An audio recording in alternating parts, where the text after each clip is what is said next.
siguro may gagawing task po, or like kakausapin nyo, kakamustahin nyo po. Yun lang po yung unang pumasok po sa utak ko po. Ano daw? Nalinis ang aking mga salamin sa living room. At nang magsimula ng maglinis sina Carmel, Anton at Inigo,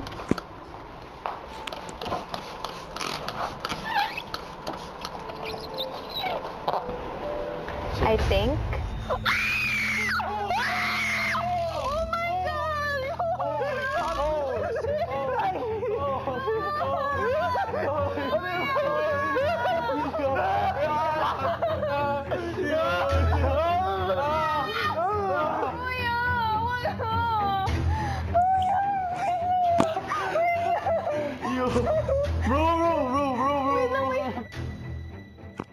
Tara na. Wait lang, hindi ko na... Kakayanin yan.